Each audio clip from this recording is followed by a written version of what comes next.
Hay historias que se arrugan dentro del alma como papel mojado, que una intenta olvidar, pero que vuelven en las madrugadas calladas, cuando la casa duerme y el corazón grita. Mi nombre es Matilde Rojas Castañeda, tengo 82 años, y he decidido contar algo que escondí durante más de 60. Lo hago no por mí, sino por las miles de mujeres que aún callan, porque el silencio puede ser una tumba o puede ser semilla. Yo nací en 1943, en el corazón polvoriento de Zacatecas, en un rancho tan alejado que el eco tardaba en regresar cuando una gritaba. Mi mamá, doña Cleofas, parió 14 hijos. Yo fui la penúltima. Mi papá, el señor Eladio Rojas, era capataz de una hacienda cañera, un hombre de palabra dura y puño rápido. En casa no se hablaba, se obedecía, y si no, pues el cinturón hablaba por todos. Mi niñez no fue triste, fue ruda, que no es lo mismo. Había juegos,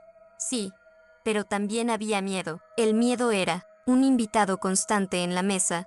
Se sentaba a mi lado y me respiraba en la nuca. Aprendí a bordar antes de leer, a servir antes de pensar, a callar antes de preguntar. Y como muchas en ese entonces, aprendí que una mujer buena era la que no alzaba la voz, la que no miraba directo, la que no soñaba más allá del molino o de la pila donde se lavaba la ropa. Pero yo soñaba con ser enfermera, con ponerme un uniforme blanco y ayudar a la gente a curarse. No lo dije en voz alta nunca, ni a mi madre. Era un sueño privado, chiquito, como esas flores silvestres que crecen entre las piedras sin que nadie las mire. Todo cambió una tarde de abril de 1957. Yo tenía apenas 14 años cuando llegó al rancho un hombre que sería mi perdición y, años después, también la causa de mi renacer. Pero eso todavía no se los puedo contar. Primero tienen que entender lo que fue crecer como mujer en un tiempo donde la obediencia era virtud y el deseo,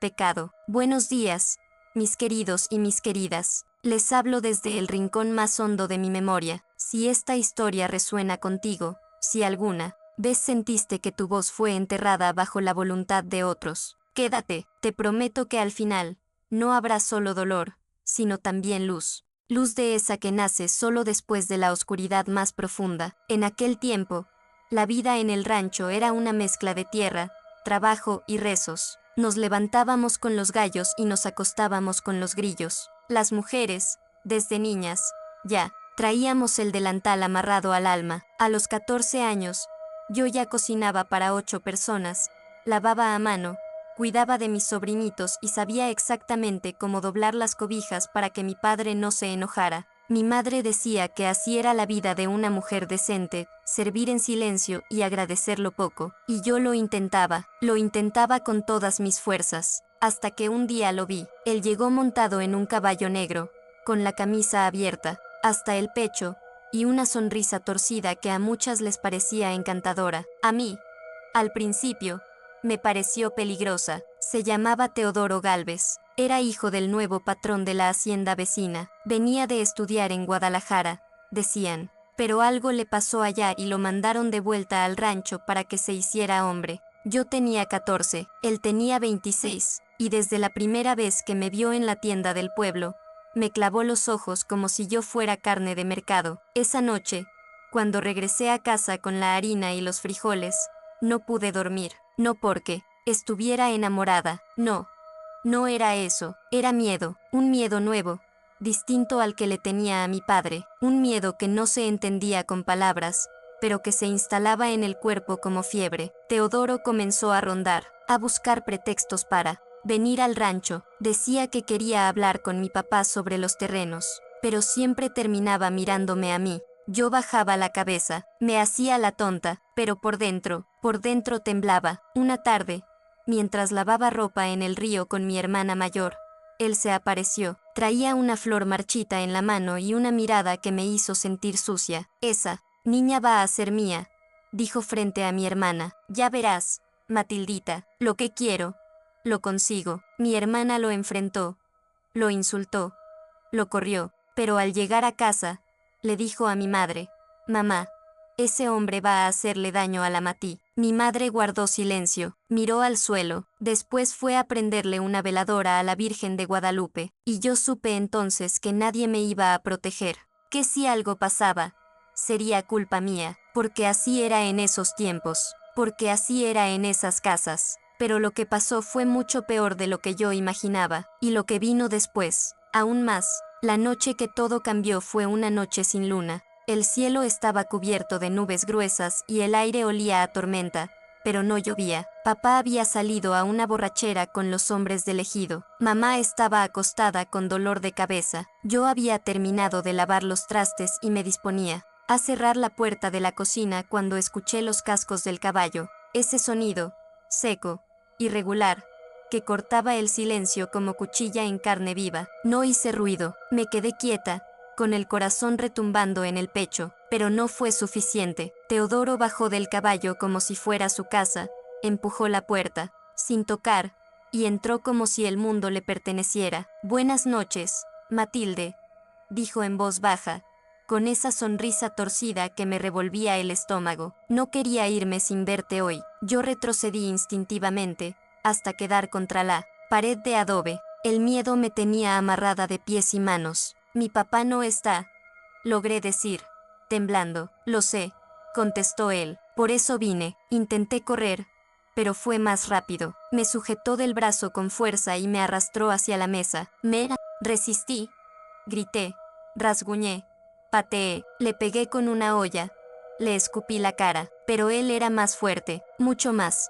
En cuestión de segundos me tiró al suelo y me tapó la boca con la mano. Y allí, en el piso de tierra de nuestra cocina, Teodoro me robó todo. Me robó la inocencia, me robó la voz, me robó las ganas de soñar. Yo tenía 14 años, y él me dejó ahí, tirada, sangrando, como si fuera basura. Antes de irse, me miró con desprecio. No digas nada, niña, nadie te va a creer. Eres solo la hija de un capataz. Yo soy un Gálvez. Y tenía razón, nadie me creyó. Esa madrugada, me metí a bañar con agua fría del cántaro, restregándome con jabón hasta que me ardió la piel. No lloré, no porque no quisiera, sino porque el llanto se me quedó atorado en el pecho, como si hasta eso me hubieran arrancado. Al día siguiente, mamá me vio callada, pálida, con las ojeras marcadas. Me preguntó si me sentía mal. Yo solo negué con la cabeza. ¿Cómo decirle? ¿Cómo explicarle que su hija ya no era la misma? Que algo se había roto adentro y que no sabía si algún día se iba a reparar. A la semana comencé a sangrar distinto. El dolor bajaba como una garra desde el vientre hasta los muslos. Me sentía enferma, mareada. Fui al doctor del pueblo. Le dije que tenía dolores. Me miró con ojos turbios y me preguntó: ¿y tú qué hiciste, muchachita? No supe qué contestar. Me dio unas pastillas y me mandó de regreso. Pasaron los días y comencé a vomitar en las mañanas. El olor de la leña me daba náuseas. El café me daba asco. Mamá sospechó, y cuando le dije la verdad, se le quebró la voz. ¿Y qué esperabas?, dijo entre dientes. Si tú andabas con esos vestidos cortos, coqueteándole al patrón. No fue un grito, no fue un golpe, fue peor. Fue esa sentencia helada, como cuchillo que entra sin avisar. Tú te lo buscaste. Papá no supo nunca, o quizás sí supo y se hizo el ciego. Yo tenía 14 años, estaba embarazada, y en vez de protegerme, me mandaron con una tía lejana, a las afueras de San Luis Potosí, para que la gente no hablara, para que la vergüenza no se extendiera como plaga sobre la familia Rojas, para que yo aprendiera la lección. Lo que nadie imaginó fue que esa lección sería también el principio de mi rebelión, pero aún faltaba mucho para eso. Primero, tendría que pasar por el infierno y sobrevivirlo. La tía Magdalena vivía en un jacal de paredes rajadas y techo de lámina oxidada. Era hermana de mi madre, pero no se parecían en nada. Mi mamá era seca, dura, como el desierto. La tía, en cambio, era como una rama que cruje, pero no se parte. Tenía esa fuerza callada que tienen las mujeres que ya lo han visto todo y aún así siguen de pie. Cuando me recibió, no hizo preguntas, solo me miró a los ojos y me dijo: aquí no te va a tocar nadie, te lo juro por la Virgen. Y por primera vez en semanas, respiré. Los primeros días fueron pesados. Yo me despertaba en la madrugada empapada en sudor, con el grito atorado en la garganta. Me tocaba el vientre, ese pequeño bulto que crecía, como una piedra extraña dentro de mí, y me preguntaba: ¿Cómo voy a querer a un hijo que llegó así? Tenía miedo de odiarlo, miedo de que cuando naciera, lo mirara y viera la cara de ese hombre, miedo de no poder abrazarlo sin llorar. La tía me enseñó a cocinar con leña, a preparar ungüentos para las náuseas, a sobrevivir el embarazo sin médicos ni quejas. Pero también me enseñó otra cosa, a mirar de frente. No eres culpable de lo que te hicieron, Mati, me decía mientras preparábamos atole de masa. A ti te fallaron todos, tu madre, tu padre, la justicia, pero tú todavía puedes ser tu salvación. Yo bajaba la mirada, no creía merecer ese consuelo. Las mujeres como nosotras no venimos de la vergüenza, venimos de la guerra, me insistía ella, y tú estás viva, Matilde, eso ya es una victoria, y tenía razón, porque cada día que despertaba sin él, cada día que no me tocaban, cada día que comía sin miedo a ser castigada por servirme primero, era una victoria silenciosa, una cicatriz más.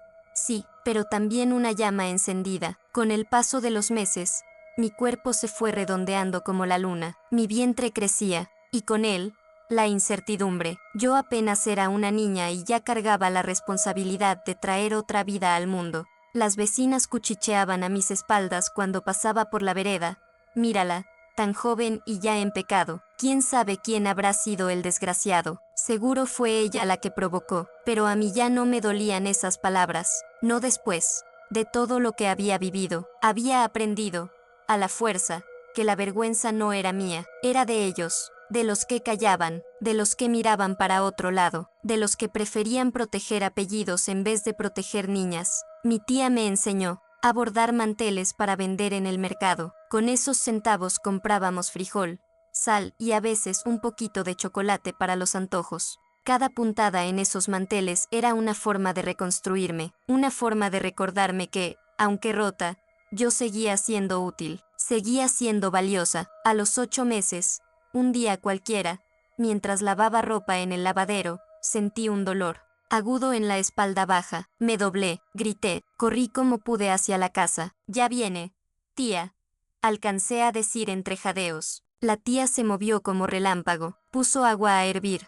trajo toallas, mandó llamar a la partera del rancho. Fueron 8 horas de trabajo, 8 horas de dolor que no caben en ninguna palabra. Pensé que me iba a morir, que ahí se iba a acabar mi historia, pero no. A las 3 de la mañana del 12 de enero de 1958, nació mi hija, una niña, una cosita, morenita, arrugada, con el cabello negrísimo y los ojos bien cerrados. Cuando me la pusieron en el pecho, el primer impulso fue de rechazo. Temblé, cerré los ojos, no quería mirarla, no podía, pero entonces, ella me agarró el dedo, su manita minúscula, tibia, aferrándose a mí como si dijera, no me sueltes, mamá, y no lo hice, no la solté, porque en ese instante supe que lo que me habían hecho a mí, no se repetiría en ella, no mientras yo respirara, y así comenzó mi nueva batalla, no por mí, sino por ella. Le puse por nombre Aldara, no era un nombre común en el rancho, pero la tía me había contado que en una novela vieja así se llamaba una mujer que había sobrevivido a todo, y yo quería eso para mi hija, que sobreviviera, que viviera, que nunca agachara la cabeza como yo. Aldara era una niña tranquila, casi no lloraba, me miraba con esos ojitos negros que parecían saber cosas que ni yo entendía, y aunque al principio me costó acariciarla, poco a poco mi cuerpo fue reconociendo el amor. Me sorprendía besándola en la frente mientras dormía, cantándole coplas viejas al oído, peinándole el cabello con mis dedos aunque apenas tuviera 3 pelitos. La tía decía que eso también era sanación. Una mujer que ama a su hija se reconstruye sin darse cuenta, me decía mientras bordábamos juntas por las tardes. Los días se fueron hilando como las puntadas de nuestras servilletas, con esfuerzo, con paciencia, con mucho silencio. No había lujos. A veces comíamos puro caldo con masa y sal, pero estábamos juntas, y eso, en mi mundo, ya era abundancia. A los 6 meses, Aldara enfermó de tos, una de esas que hacen que los bebés se doblen de tanto esfuerzo. No teníamos dinero para médicos. La tía preparó jarabes de ajo, eucalipto, y rezó. Yo también recé, pero no por Dios, recé por mí, por mi fuerza, por no quebrarme. Pasamos noches enteras sentadas en el mecedor, con ella en mi pecho, temblando. Yo le decía, aguanta, chiquita, no me dejes tú también. Y ella aguantó, y yo también, y juntas empezamos a tejer una historia distinta, una donde no había hombres montados en caballos oscuros, una donde la voz que mandaba era la mía, y aunque era apenas un susurro, ya no era silencio, era inicio, era semilla. Los primeros años con Aldara fueron los más duros, pero también los más puros. Yo tenía 15, luego 16, todavía era una niña, criando a otra, pero en cada gesto de ella, en cada pasito torpe, en cada sonrisa sin dientes, encontraba motivos para no rendirme. La tía Magdalena envejecía rápido. Los dolores en los huesos la hacían encorvarse más cada mes. Me estoy volviendo chiquita otra vez, bromeaba, como cuando era niña, pero aunque su cuerpo flaqueaba, su alma seguía firme. Nunca dejó que me sintiera menos. No naciste para ser víctima, Mati, me repetía, tú vas a ser raíz para esa criatura, y raíz fuerte. Con el tiempo, comencé a vender bordados en el mercado del pueblo. Primero, servilletas, luego, caminos de mesa, después, manteles, grandes con flores y pajaritos que aprendí a dibujar con hilo, y la gente comenzó a notarme. Tú tienes mano bonita, decían las clientas. ¿Dónde aprendiste a bordar así? Aquí, con mi tía, respondía. Mentía por omisión, porque nadie preguntaba por la niña que siempre me acompañaba al puesto, de la mano. Nadie preguntaba si era mía, y yo tampoco lo aclaraba. Tenía miedo del juicio, de que al enterarse de mi historia me quitaran lo poco que había construido. Así que inventé, dije que era huérfana, que la niña era mi sobrina, que mis papás habían muerto en un accidente. Mentí, pero no por vergüenza, mentí por protección, porque en ese tiempo, ser madre soltera era peor que ser ladrona. Te cerraban puertas, te veían como una vergüenza andante, pero yo no era vergüenza, era valor, y cada peso que ganaba lo convertía en leche, en telas, en remedios. Cada puntada era un acto de resistencia, cada centavo, una promesa. Aldara no crecerá en el miedo, no vivirá como viví yo, y yo voy a inventarme un futuro para las dos, aunque tenga que bordarlo punto por punto. Ese día me fui del mercado, con las manos temblando, pero con la frente en alto. Aldara iba de mi mano, mirándome en silencio, como si intuyera que algo grave acababa de pasar. Cuando llegamos a casa, la tía Magdalena me recibió con su delantal empapado de masa y la mirada alerta. ¿Qué pasó, Mati? Tienes la cara pálida como sábana. Y yo, me quebré, me senté en la silla de mimbre, con la espalda vencida y el alma hecha nudo. Vinieron, mamá y él. La tía no preguntó quién era él, lo supo al instante. Sus labios se apretaron como si masticara hiel. ¿Y qué querían? Que regrese, que perdone, que todo quedó en el pasado. ¿Y tú qué les dijiste? La miré, aún con la rabia brotándome por los poros, que no soy ninguna basura para recoger del suelo, que mi dignidad no está en oferta. La tía asintió con los ojos húmedos. Así se habla, hija, pero luego bajó la voz, como quien teme nombrar al diablo. Pero ten cuidado, ese hombre tiene poder, Mati. Su familia sigue moviendo hilos. Y tenía razón, porque al día siguiente, la señora del mercado me dijo que ya no podía rentarme el espacio. Lo siento, hija, es que vino un licenciado, con papeles y todo. Dicen que ese lugar ahora es de la presidencia. Intenté conseguir otro puesto, me cerraron las puertas. Fui al taller de bordados en el pueblo, me dijeron que ya no estaban contratando. En menos de una semana, era como si me hubieran borrado del mapa, como si alguien quisiera hacerme invisible. Y no tardé en entender. Teodoro me estaba castigando, por hablar, por resistirme, por no agachar la cabeza, pero esta vez, no iba a huir. Esta vez, yo iba a luchar, por mí, por mi hija, y por todas las que nunca pudieron hacerlo. Cuando la tía Magdalena supo que me habían quitado el puesto del mercado, no dijo nada, solo se levantó.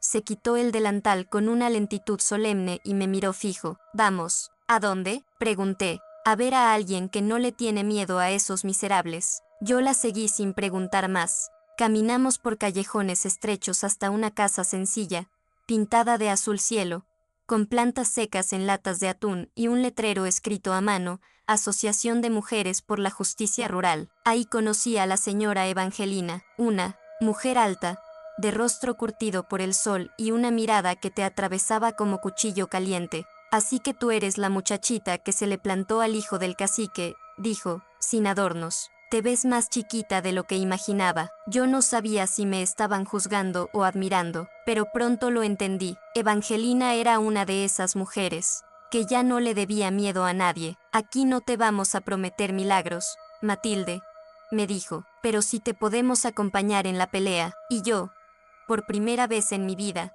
sentí que no estaba sola. Me hablaron de derechos, una palabra que hasta entonces sonaba lejana para mí, de acoso, de violación, de denuncia. Me mostraron leyes que existían pero que nadie respetaba en los pueblos, y me preguntaron algo que me estremeció. ¿Estás lista para enfrentar lo que venga? Porque denunciar a un Gálvez no era poca cosa, era abrir la jaula y enfrentarse al tigre, era ponerte en la mira, era quedarte sin paz, al menos por un tiempo, y yo, con Aldara sentada en mis piernas, jugueteando con mis trenzas, lo supe con toda certeza. Sí, dije, si estoy lista, entonces vamos a empezar, respondió Evangelina, pero que, sepas, esto no es solo tu historia, es la de muchas. Y fue ahí, en esa oficina con techo de lámina y olor a humedad, donde comenzó la guerra, pero también, donde comencé a encontrarme. Las primeras veces que volví a contar lo que me había hecho Teodoro, sentí que me estaban arrancando pedazos. Cada palabra era como escarbar con las uñas en una herida que nunca cerró bien. Evangelina, me escuchaba sin pestañear. No llores por haber sido víctima, me dijo un día mientras tomaba nota. Llora si quieres, pero que tus lágrimas te sirvan de combustible. Y eso hice, lloré, pero también firmé papeles, di mi testimonio, señalé nombres, me llevaron con una abogada de otra ciudad, una mujer joven, con acento del norte, que me apretó la mano cuando terminé de hablar. Vamos a sacudir ese avispero, me dijo. Los días siguientes fueron una tormenta. Primero llegaron los chismes. La Matilde esa, está loca, se quiere hacer famosa, apuesto que ni fue para tanto. Después, las amenazas, papeles anónimos en la puerta, piedras en el techo en la madrugada, un hombre en moto que rondaba la casa más de la cuenta, y luego, el intento. Una noche, alguien empujó la puerta con fuerza. Yo estaba adentro con Aldara dormida, pero no pudieron entrar. La tía Magdalena tenía una tranca gruesa, de esas que no se vencen fácil. Llamamos a Evangelina. Ella llegó con 2 compañeras, armadas con palos y una linterna. Ya sabíamos que esto iba a pasar.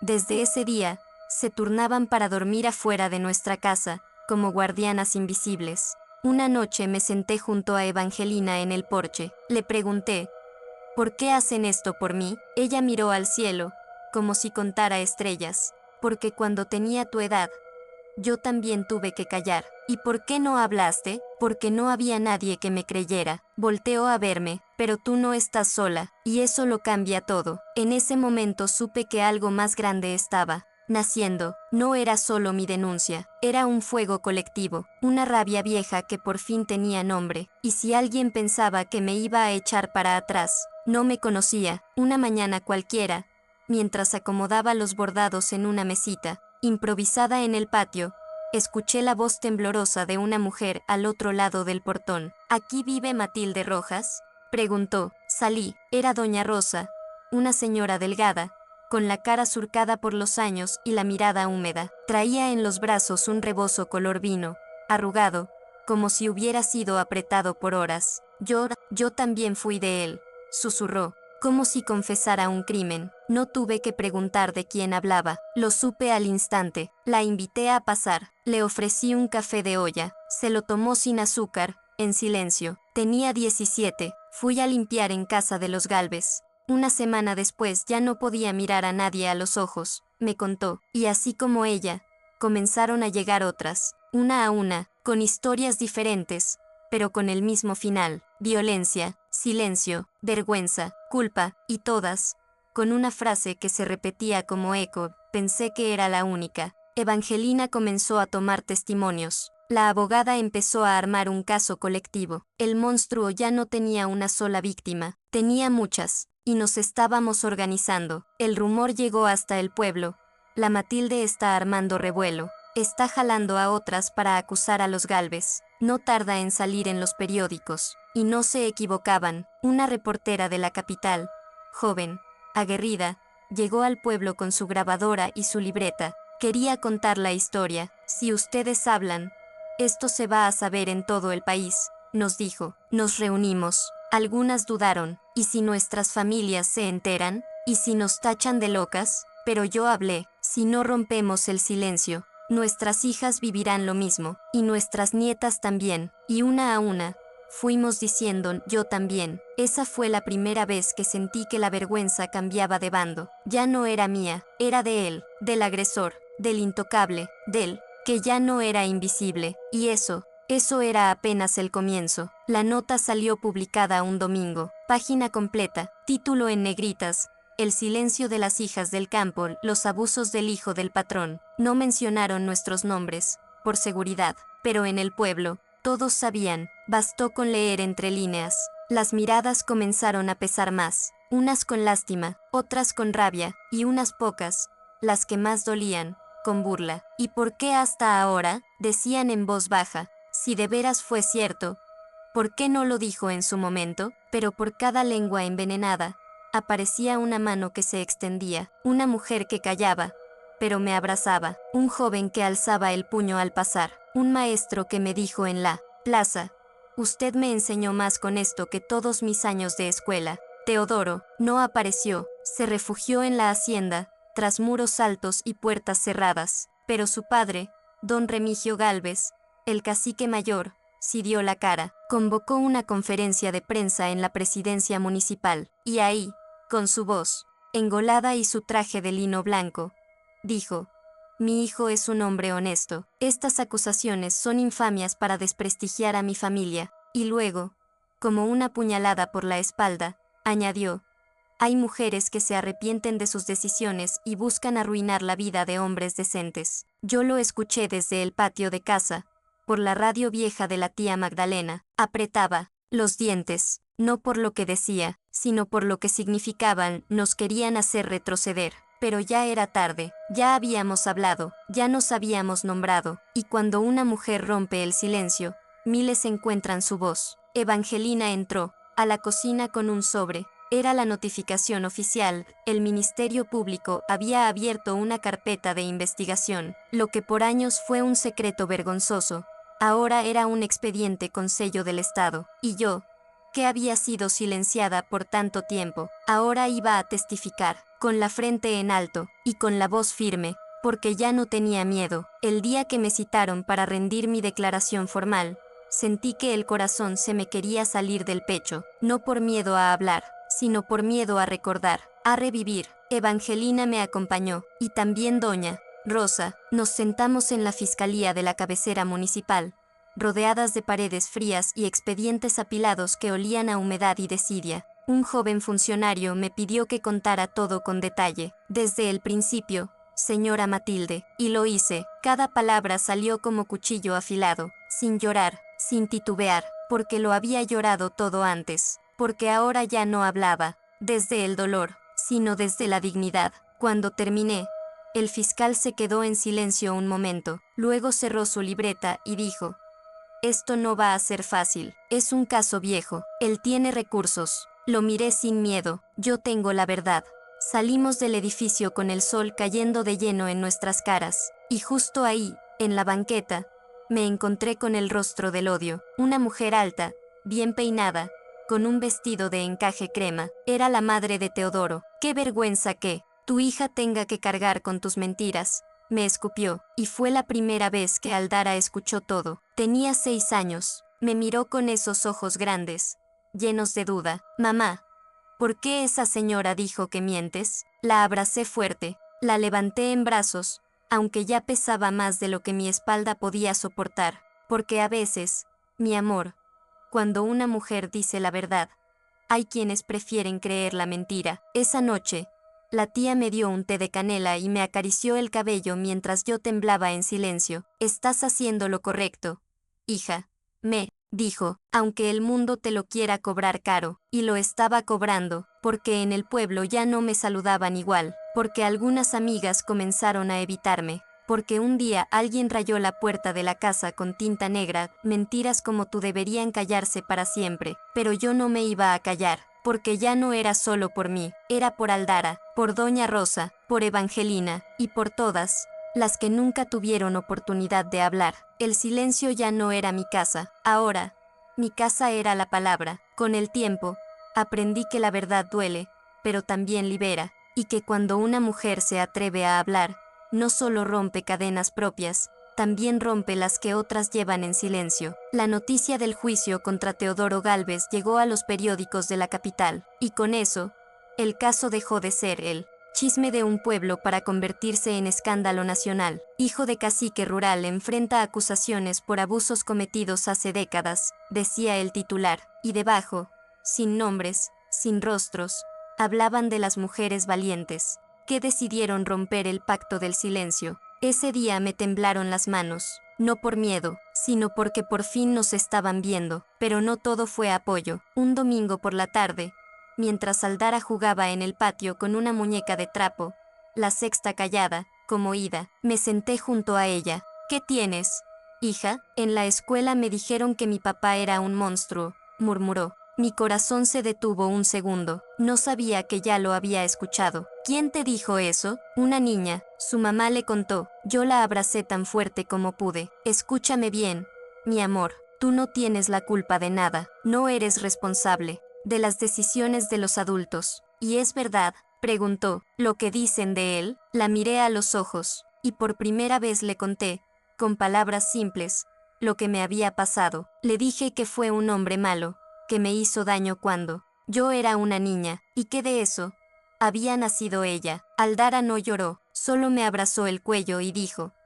entonces yo soy la parte buena. Y sí, ella era eso, la flor que nació del pantano, la luz que salió de una noche negra. Esa noche, escribí en una libreta que guardaba debajo del colchón, mi hija sabe la verdad, y sigue amándome. Eso es libertad. El juicio ya tenía fecha, las pruebas estaban listas. Las otras mujeres también habían testificado, y ahora vendría el momento más duro, pararme frente al hombre que me robó la infancia, y decir, ante un juez y ante el mundo fui víctima, pero hoy soy testigo, y no me van a silenciar jamás. Los días siguientes al juicio fueron una mezcla de agotamiento y esperanza. No todo fue aplauso, no todo fue apoyo. Al salir del juzgado, escuché a un señor decir, ya no se puede confiar en nadie, hasta las mujeres se inventan cuentos para llamar la atención. Me dolió.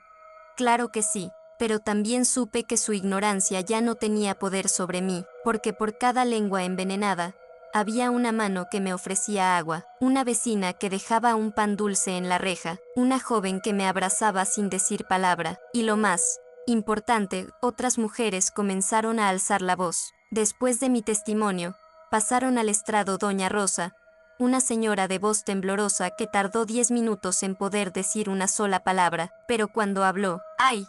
Cuando habló, el silencio se volvió navaja. Me obligó, me dijo que si contaba algo, me iba a quitar a mi hijo, confesó, y luego otra, y otra, 5 mujeres en total, 5 historias distintas, 5 infiernos vividos en cuerpos diferentes, pero con un mismo verdugo. La defensa intentó desacreditarnos. ¿Por qué ahora? ¿Por qué tantas al mismo tiempo? ¿No será que buscan dinero, fama? ¿Y qué pruebas tienen? Pero una de las abogadas levantó la voz. Cuando 5 mujeres que no se conocen cuentan historias con el mismo patrón, el mismo agresor, el mismo modus. Eso no es coincidencia, eso es un patrón de impunidad. Afuera del juzgado, una muralista anónima pintó en una pared blanca una figura de mujer con raíces en los pies y un letrero que decía, aquí no se calla nadie, y la gente comenzó a dejar flores al pie del mural. Ya no era solo un juicio, era un movimiento, una ola, una grieta en la tierra vieja del silencio. Esa noche, cuando llegué a casa, Aldara me esperaba con una carta que escribió en su cuaderno escolar. Decía, mamá, te vi en la televisión, te escuché, te creo, y cuando yo crezca, voy a ser fuerte como tú. Lloré, pero no de tristeza, lloré por todas las veces que soñé con que mi hija no tuviera que arrastrar mi dolor. Y ahora, ella, estaba transformando mi dolor en orgullo. Ese fue el momento en que entendí que, pasara lo que pasara en el juicio. Yo ya había ganado. El juicio se alargó más de lo esperado. La defensa apeló. Presentaron testigos falsos. Una mujer juró que yo había sido su compañera en la secundaria, que yo siempre había sido coqueta, que no era ninguna santa. La abogada mía pidió objetar el testimonio, pero yo no dije nada. Ya no necesitaba defenderme de mentiras tan baratas, porque la verdad tiene una forma muy sencilla de imponerse, no necesita adornos. Solo tiempo, y el tiempo empezó a volverse mi aliado. Los medios nacionales comenzaron a cubrir el caso con más fuerza. Entrevistaron a Evangelina, entrevistaron a las otras mujeres, y lo que era un juicio local se convirtió en un símbolo nacional. Ya no hablaban de la Matilde del rancho, ahora decían, la mujer que abrió la boca en un pueblo donde nadie se atrevía a hablar. Pero no todo fue luz. Una noche, al regresar del juzgado, encontramos la puerta abierta, la casa revuelta, los bordados rotos, y una nota escrita, con marcador rojo, cállate o alguien va a pagar. Aldara estaba en la escuela, pero cuando entré a su cuarto y vi su muñeca favorita despedazada, algo dentro de mí se rompió. La tía Magdalena se sentó en su sillón con las manos en el pecho. Esto ya no es juicio, hija, esto es guerra. Y sí, tenía razón, querían asustarme, querían hacerme retroceder, pero no lo lograron. Esa noche me senté frente a la máquina de escribir prestada de Evangelina, y redacté una carta abierta. No me van a callar, no me van a quebrar. Si algo me pasa, si algo le pasa a mi hija, ustedes ya saben a quién mirar. No me escondo, estoy aquí, con mi nombre, con mi historia, y con toda una generación de mujeres detrás. La dignidad no se negocia, la memoria no se calla, y la justicia ya está en camino. Esa carta se hizo viral, y por primera vez, el apellido Gálvez ya no daba miedo, daba vergüenza, y en ese cambio de mirada, supe que la historia ya no era la misma, y que yo, una mujer a la que una vez quisieron borrar, me estaba convirtiendo en voz, en escudo, en fuego. La espera del veredicto fue como sostener el aire por días enteros. Cada hora se estiraba como si el tiempo jugara a torturarnos. La tía Magdalena, que ya cargaba sus años en cada hueso, empezó a apagarse poco a poco. Ya casi no hablaba, solo se sentaba en su sillón de mimbre, con un rebozo viejo sobre las piernas, mirando al patio como si buscara despedirse. Una mañana, mientras le daba de beber su atolito de avena, me tomó la mano con una fuerza que no creí que le quedara. Mati, si me voy antes de que salga la sentencia, no diga eso.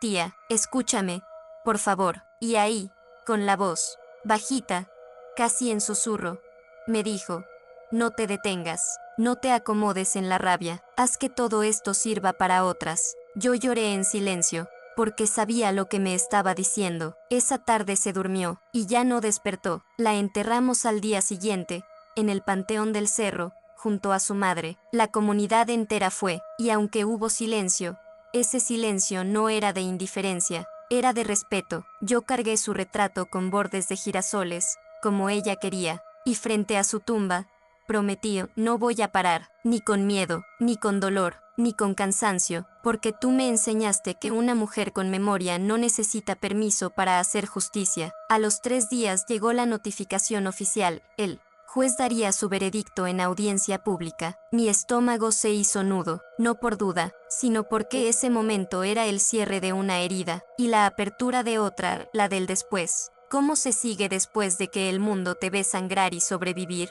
¿Cómo se respira cuando ya no hay guerra, pero quedan ruinas? Esa noche, Aldara me pidió dormir en mi cama, se abrazó a mi espalda y me dijo, ¿y si lo perdonan? Entonces nosotros no. Respondí, ¿y si lo castigan? Entonces, sembramos justicia, y si todo sigue igual, entonces nosotras no. Y ahí supe que, aunque el mundo no cambiara de golpe, yo ya lo había cambiado todo dentro de mí, y eso ya era revolución. El día del veredicto amaneció claro, sin nubes, sin viento, como si el cielo hubiera decidido no interferir. Llegué al juzgado con Evangelina a un lado y Doña Rosa al otro. Aldara se quedó con una vecina. No quería que viera lo que podía dolerle más de la cuenta. La sala estaba llena, mujeres, periodistas, funcionarios, y también algunos de los de siempre, los que murmuraban, los que dudaban, los que esperaban vernos caer. Teodoro entró acompañado de su abogado y su esposa. Iba con la frente alta, pero sus ojos, esos ojos ya no tenían brillo, los tenía vacíos. Como quien sabe que ya perdió algo. Aunque no lo diga, el juez leyó en voz alta durante varios minutos. Habló de los testimonios, de la coherencia en nuestras versiones, de los patrones de conducta y de la gravedad de los hechos. Yo lo escuchaba sin parpadear. Cada frase era una descarga de electricidad por la columna, hasta que por fin dijo: este tribunal declara a Teodoro Gálvez culpable de abuso agravado en contra de Matilde Rojas Castañeda y de otras 4 mujeres. Hubo un silencio, y luego un murmullo que se volvió llanto. Doña Rosa se deshizo en un sollozo ahogado. Evangelina cerró los ojos y susurró. Al fin, Teodoro no dijo nada, no gritó, no lloró, solo bajó la cabeza, y fue la primera vez que lo vi pequeño, pequeño como el miedo que me sembró, como la vergüenza que cargó escondida, como el hombre que había fingido ser poderoso, pero que no supo qué hacer cuando una mujer habló. Lo sentenciaron a 20 años de prisión. No era suficiente para tanto daño, pero era un inicio, un precedente, un mensaje para los demás. Cuando salimos del juzgado, la plaza estaba llena, mujeres con carteles, niñas con flores, hombres con lágrimas en los ojos. Y entre toda esa multitud, vi a Aldara corriendo hacia mí. Me abrazó tan fuerte que me dejó sin aliento. ¿Ganamos, mamá? Sí. Hija, ganamos. ¿Y ahora qué sigue? La miré a los ojos, le acaricié el rostro, y le respondí con la verdad más limpia que conocía.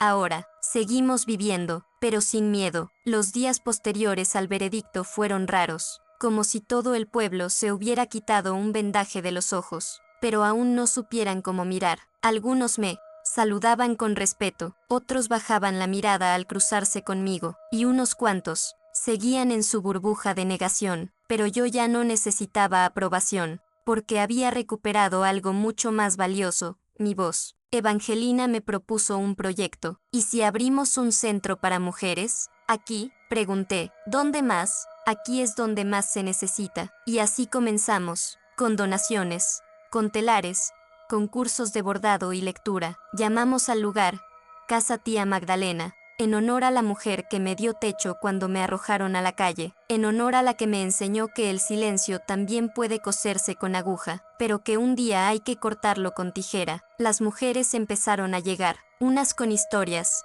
que dolían hasta los huesos, otras solo para aprender a escribir su nombre sin temblar, y en medio de todo eso, yo descubrí algo que nunca pensé que tenía, una nueva forma de amar.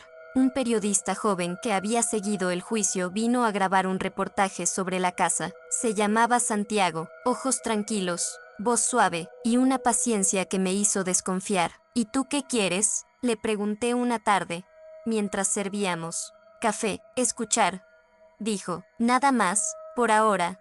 Sí, y cumplió. No me pidió nada, no quiso saber detalles.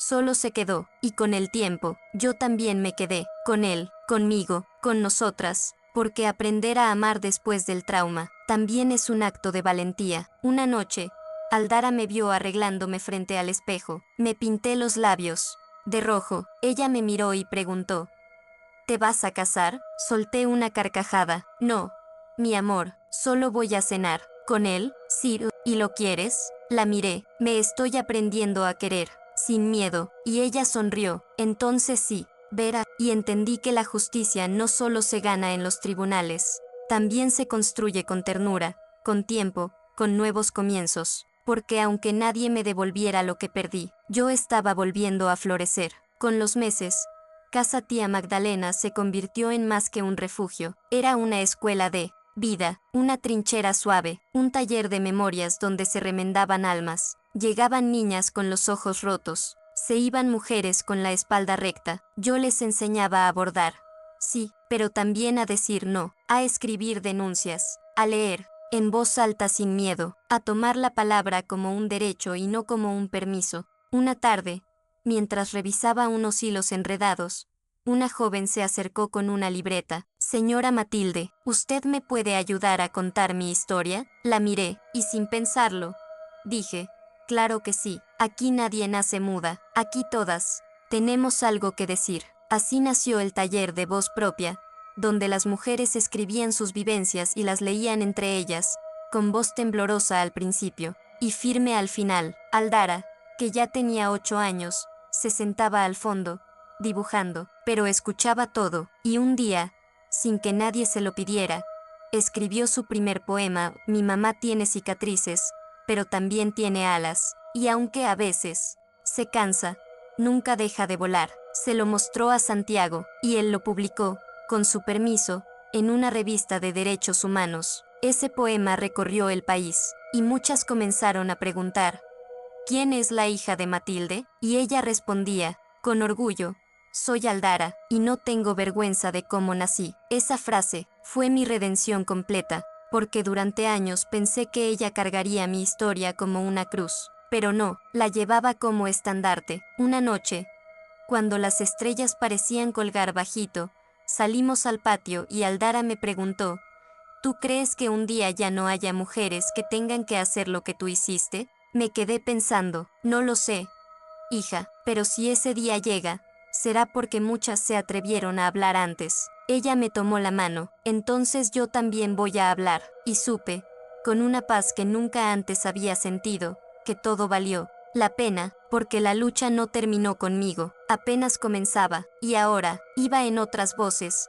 en otros cuerpos, con otros colores, pero con el mismo fuego. Con el paso del tiempo, empecé a ser llamada de formas que nunca imaginé. Defensora, activista, fundadora, palabras grandes para una mujer que solo había querido salvarse a sí misma. Pero entendí algo poderoso: cuando una mujer se salva, salva a muchas más sin saberlo. Vinieron de universidades a entrevistarme, de organismos internacionales a ofrecer apoyo, y una diputada incluso propuso declarar el 12 de abril, día del veredicto, como el día de la voz recuperada. Yo solo sonreía, no por vanidad, sino porque por fin veía que todo ese dolor sembrado estaba dando frutos. Un sábado, durante una charla en casa tía Magdalena, una joven se me acercó con los ojos enrojecidos. Yo no pasé por lo mismo, señora, me dijo, pero crecí viendo a mi mamá callarse todo. Gracias por hablar usted lo que muchas no pudieron. La abracé, porque entendí que mi historia no era solo para las que sufrieron lo mismo, era también para las que heredaron los silencios de otras. Aldara,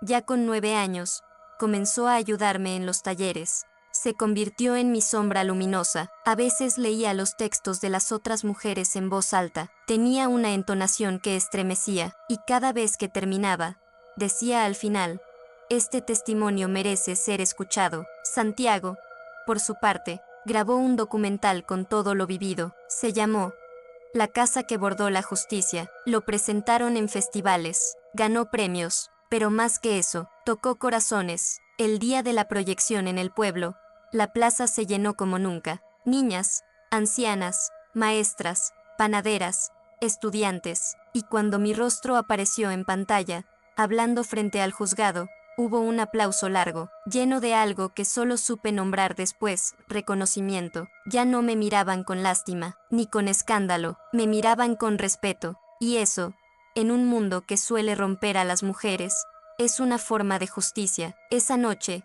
al llegar a casa, encontré una carta anónima en la puerta. Solo decía, gracias por enseñarnos que el miedo también se puede vencer con aguja, voz y dignidad. La guardé en mi cofre de recuerdos, y me senté a escribir, no para mí, sino para las que vendrían después, porque la historia no termina cuando se gana el juicio, la historia sigue cuando decidimos sembrar libertad en tierra donde antes solo florecía el miedo. A veces me preguntan si todavía duele, y la verdad es que sí, no como antes, no como herida abierta, pero duele, como cicatriz que arde cuando cambia el clima, como eco de un grito que una vez fue silencio. Pero aprendí que el dolor también puede ser brújula, que no todo lo que duele destruye. A veces, lo que duele es lo que nos empuja a nacer de nuevo. Ahora, con los años encima y el cabello más blanco que negro, camino por el pueblo y escucho cosas que antes eran impensables. Una niña diciendo, yo quiero ser como la señora Matilde. Una madre susurrando a su hija,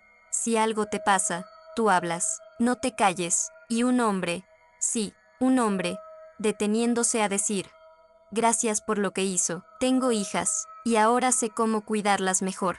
Eso vale más que cualquier sentencia. Eso es revolución en voz baja. Santiago y yo seguimos juntos, sin papeles, sin apuros. Nos bastamos con mirarnos y entender que el amor, cuando llega después del dolor, es un milagro que uno se gana con el alma entera. Aldara crece rápido, ya leí mejor que yo, escribe cuentos, sueña con ser maestra, y a veces la escucho repetir mis frases, como si fueran suyas. El silencio no es hogar, la dignidad no se suplica, la justicia no es un favor. La veo y sé que hice lo correcto, que todo lo que perdí se convirtió en raíces para que ella camine más firme, y aunque no sé cuánto tiempo me queda, si sé esto, no me voy con miedo, me voy con paz, con memoria, con legado. Una tarde, mientras tejíamos juntas, Aldara me preguntó, ¿crees que la gente va a seguir hablando de ti cuando ya no estés? Le sonreí, no lo sé, hija, pero si lo hacen, ojalá no sea por lo que me hicieron, sino por lo que logré construir. A pesar de todo, ella me abrazó, y en ese abrazo supe que el amor verdadero es el que nace cuando dejamos de sobrevivir, y empezamos a vivir. Hoy me senté con papel nuevo y mi pluma de tinta negra, la misma con la que escribí mi declaración, la misma con la que tejí tantas palabras en casa tía Magdalena, pero esta vez no escribo para un juez, ni para una institución, ni para la historia. Hoy escribo para ti, Aldara, hija mía.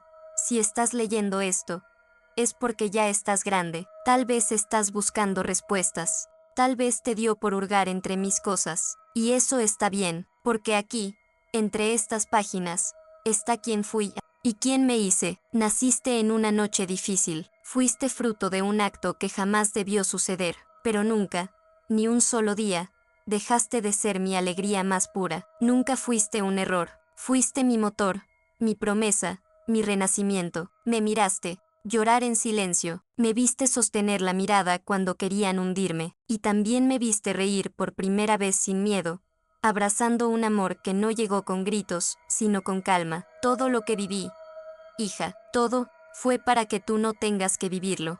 Si un día el mundo te da la espalda, acuérdate de esto, tu madre levantó la voz cuando nadie lo hacía, tu madre construyó con ruinas un refugio para muchas, tu madre fue fuego cuando la quisieron apagar, y tú, mi amor, tú eres la llama que sigue encendida. Sé libre, sé firme, sé amorosa, pero nunca sumisa, y sobre todo, sé fiel a tu verdad, aunque tiemble todo lo demás. Si yo pudiera elegir dónde quedarme, no sería en los libros, ni en las noticias, ni en los aplausos. Sería en tu risa, en tu mirada sin culpa, en tu abrazo limpio de miedo. Gracias por haber sido mi faro cuando todo era sombra. Gracias por no haberme soltado la mano. Gracias por ser mi hija, con orgullo y sin vergüenza. Te ama siempre, tu madre, Matilde. Pasaron los años, y un día, mientras limpiaba la casa con olor a eucalipto y a recuerdo, encontré la caja, esa donde mamá guardaba sus retazos, sus cartas, sus fotografías con bordes doblados. Y ahí estaba la carta, su letra, su voz, su ternura intacta. Me senté en el suelo, rodeada de hilos de colores y una brisa que se colaba por la ventana, y la leí, línea por línea, lágrima por lágrima. No supe en qué momento me puse a llorar, tal vez porque sentí su presencia, tal vez porque extrañé su risa ronca, tal vez porque entendí, de golpe, todo lo que había hecho por mí, sin pedir nada a cambio. Mamá no solo me dio la vida, me la devolvió cada vez que el mundo intentó arrebatármela. Me enseñó que no hay vergüenza en nuestras raíces, que del dolor también se puede nacer, que el silencio, cuando se rompe, se convierte en semilla. Ese día abrí su libreta vieja y comencé a escribir, no como ella, no tan valiente, ni tan precisa, pero sí con la misma fuerza, con la misma urgencia. Escribí sobre lo que viví con ella, sobre las tardes en casa tía Magdalena, sobre las mujeres que sexta sanar, sobre las veces que la escuché llorar, y las veces que la vi reír con los ojos llenos de luz. Esa noche, imprimí mi texto, y lo llevé a la plaza, donde todavía estaba, el mural, la mujer de raíces fuertes. El mensaje, aquí no se calla nadie. Leí en voz alta, había pocas personas, un par de vecinas, un niño que jugaba con una pelota, un señor mayor que me miró con respeto. Cuando terminé, alguien aplaudió, y otra persona también, y en ese eco chiquito, En ese aplauso sencillo, entendí algo que mamá me había dejado grabado en los huesos: la voz no muere cuando el cuerpo se va, la voz florece en los que siguen. Y yo soy su eco, soy su hija, soy su continuidad. Hoy, la casa Tía Magdalena ya no es solo un refugio. Es una escuela, un centro cultural, un espacio de memoria viva, y cada rincón tiene algo de ella, de mi mamá, de Matilde. Las paredes guardan su voz, las tazas todavía huelen a su café de olla, y en cada bordado colgado hay una historia que ella ayudó a desenterrar. Las niñas que llegan preguntan: ¿tú eres la hija de la señora Matilde? Y yo sonrío: sí. ¿Y ella de verdad luchó contra ese hombre tan poderoso? Sí, hijita, y ganó, y no tuvo miedo, tuvo mucho, pero lo enfrentó igual, porque el valor no es no tener miedo, es caminar con él en el pecho y aún así alzar la voz. Las mujeres que llegan con la mirada apagada, se sientan en el mismo banco de madera donde ella solía escuchar sin juzgar. Yo las observo, las abrazo, les sirvo té de manzanilla, y cuando se sienten listas, les digo lo que ella me dijo a mí: tu historia no termina aquí, apenas comienza. ¿Y si me duele?, preguntan. Entonces bordamos con ese dolor hasta que se vuelva belleza. He guardado cada una de sus libretas, cada recorte, cada carta, no como reliquias, sino como mapas, porque su vida fue eso, un mapa de regreso a una misma, un faro encendido en medio de tanta oscuridad. A veces sueño con ella, la veo parada en el patio, con su vestido de manta y las manos en la cintura, y me dice: ¿ya comiste, Aldara? ¿Ya descansaste? ¿Ya te diste tu lugar? Y yo, en el sueño, solo asiento con la cabeza, y ella sonríe, y desaparece con la misma calma con la que supo sostenerme siempre, porque mi mamá no solo me parió del cuerpo, también me parió del alma. Hoy es 12 de abril. Han pasado exactamente 30 años desde el día en que mi madre alzó la voz ante el juez, y ante el mundo. Cada año, en esta fecha, hacemos una ceremonia en la plaza, no con discursos largos ni cámaras, sino con bordados, con lectura de cartas, con canciones que hablan de memoria y dignidad. Colocamos una silla vacía, bordada con su nombre: Matilde Rojas Castañeda, la mujer que rompió el silencio. Este año, decidí hacer algo diferente. Subí al pequeño estrado de madera con la voz firme, y le hablé, no solo a las mujeres frente a mí, sino también a las niñas que aún no han nacido, a las madres que aún no han sido lastimadas, a los hombres que están aprendiendo a escuchar, y a los que aún no saben cómo amar sin herir. Dije: mi madre no fue una santa, fue una mujer, con miedo, con rabia, con ganas de rendirse muchas veces, pero también con fuego en el pecho, y ese fuego lo compartió con todas nosotras. Hoy no estamos aquí para contar una tragedia, estamos aquí para honrar una transformación, porque Matilde nos enseñó que se puede nacer de nuevo, aún con las manos vacías y el alma en ruinas. Nos enseñó que la voz de una mujer puede temblar, pero también puede cambiar el rumbo de un pueblo entero. Al terminar, saqué una cajita de madera, dentro, su pluma, la misma con la que escribió su última carta, y la coloqué sobre la silla vacía. Esta pluma ahora es símbolo de libertad,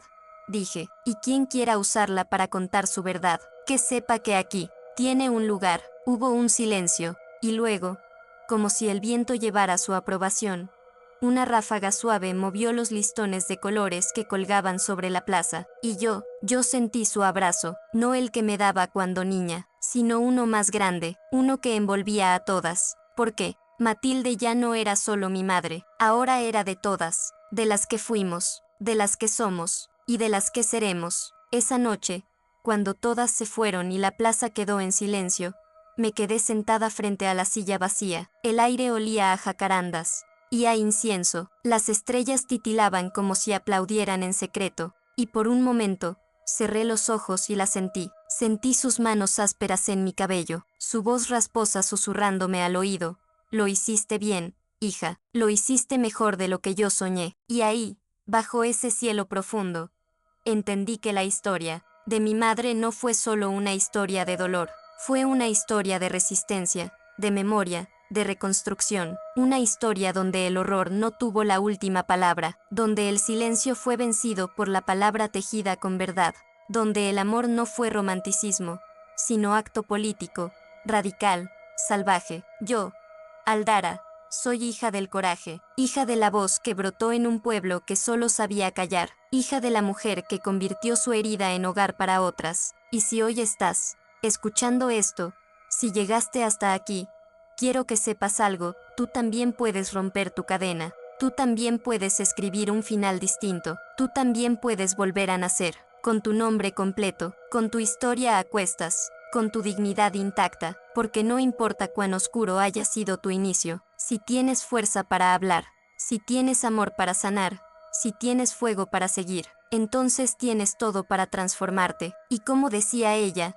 como dice ahora mi voz, como dirán tantas otras después de mí, aquí no se calla nadie, aquí todas contamos. Aquí todas vivimos.